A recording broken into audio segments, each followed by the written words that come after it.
সুখবর, ৪৫% মহার্ঘ ভাতা সহ নবম জাতীয় পে স্কেল চূড়ান্ত, থাকছে 10টি গ্রেড। বেতন ভাতা বাড়ছে আগামী 10 আগস্ট। 10 আগস্ট গেজেট প্রকাশ করা হবে। তো ইতিমধ্যে এই বিষয়ে একটি প্রতিবেদন প্রকাশিত হয়েছে। আজকের এই ভিডিওটিতে আমি এই প্রতিবেদনের সকল বিষয় নিয়ে বিস্তারিত আলোচনা করতেছি। ভিডিওটি শুরু করার পূর্বে এখনো যারা আমাদের এই নতুন চ্যানেলের সদস্য রয়েছেন তারা দয়া করে চ্যানেলটি সাবস্ক্রাইব করে পাশে থাকা বেল আইকনটি অল করে দিন। সরকারি চাকরিজীবীদের জন্য অপেক্ষার অবসান ঘটাতে যাচ্ছে সরকার।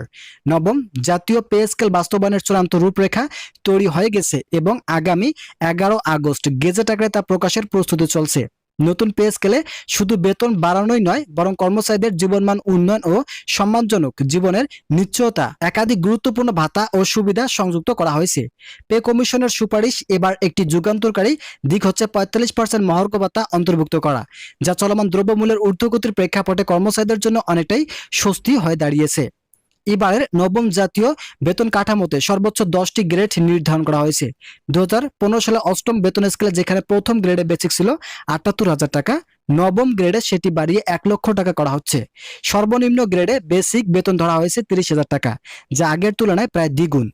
এই কাঠামো দ্বিতীয় থেকে অষ্টম গ্রেড পর্যন্ত বেতন এককভাবে বাড়ছে ৮,০০০ টাকা থেকে ১৫,০০০ টাকা পর্যন্ত। গ্রেড ভিত্তিক এই পরিবর্তন কেবল সংখ্যায় বাড়ানো নয়, বরং এটি কর্মীদের মানসিক প্রেরণা যোগাবে বলে মনে করছেন অর্থনীতিবিদ এবং সংশ্লিষ্টরা। ভিডিওটির এই মুহূর্ত পর্যন্ত এসেও যারা যারা এখন আমাদের এই চ্যানেলে নতুন সদস্য আছেন তারা সাবস্ক্রাইব করে পাশে থাকা বেল আইকনটি অল করে দিন, যাতে আমাদের এই চ্যানেল থেকে মহার্ঘ ভাতার গুরুত্বপূর্ণ আপডেট সবসময় সবার আগে পেতে পারেন। নতুন প্রস্তাবনায় বাড়ি ভাড়া নির্ধারণ করা হয়েছে বেসিক বেতনের 60% হিসাবে, অর্থাৎ একজন কর্মচারী যদি বেসিক বেতন 30,০০০ টাকা পায় তাহলে তিনি 18,০০০ টাকা বাড়ি ভাড়া পাবেন। চিকিৎসা ভাতা 5,০০০ টাকা নির্ধারণের মাধ্যমে চিকিৎসা ব্যয়ের চাপে থাকা পরিবারগুলোর জন্য অনেকটাই স্বস্তি আসবে। শিক্ষা সহায়ক ভাতা 3,০০০ টাকায় নির্ধারণ করা হয়েছে, যা কর্মচারীদের সন্তানের লেখাপড়া ব্যয় বহনের সহায়ক হবে। অফিসগামীদের দৈনন্দিন অতিরিক্ত ব্যয়ের কথা মাথায় রেখে টিফিন ভাতা নির্ধারণ করা হয়েছে 3,০০০ টাকা এবং ধুলাই ভাতা 5,০০০ টাকা। যাতায়াত ভাতা সকল কর্মচারীদের জন্য বাধ্যতামূলক করা হয়েছে। এই সিদ্ধান্তের ফলে সরকারি চাকরিজীবীদের জীবনে বহুল পরিবর্তন উল্লেখ করা যাচ্ছে। এছাড়া উল্লেখযোগ্য দিকগুলো হচ্ছে, নবম পে স্কেল কমিশনের গঠিত এবার কর্মচারীদের একজন প্রতিনিধিকে অন্তর্ভুক্ত করার দাবি উঠেছে জোরালোভাবে। বিভিন্ন কর্মচারী সংগঠন ও ফোরামগুলো একমত যে কর্মচারীদের বাস্তব সমস্যাগুলো সরাসরি নীতি নির্ধারক নীতি স্তরে পৌঁছাতে হলে অবশ্যই কমিটিতে একজন সদস্য গ্রহণ নিশ্চিত করতে হবে। এটি হলে পে স্কেল হবে আরো বাস্তবমুখী ও কর্মচারী বান্ধব। কর্মজীবনের অগ্রগতি ও প্রেরণা রক্ষার্থে পূর্বের ন্যায় 3টি টাইম স্কেল বহাল রাখার সুপারিশ করা হয়েছে। ভিডিওটির এই মুহূর্ত পর্যন্ত এসেও যারা যারা এখন আমাদের এই নতুন চ্যানেলের সদস্য রয়েছেন তারা অবশ্যই চ্যানেলটি সাবস্ক্রাইব করে পাশে থাকা বেল আইকনটি অল করে দিন।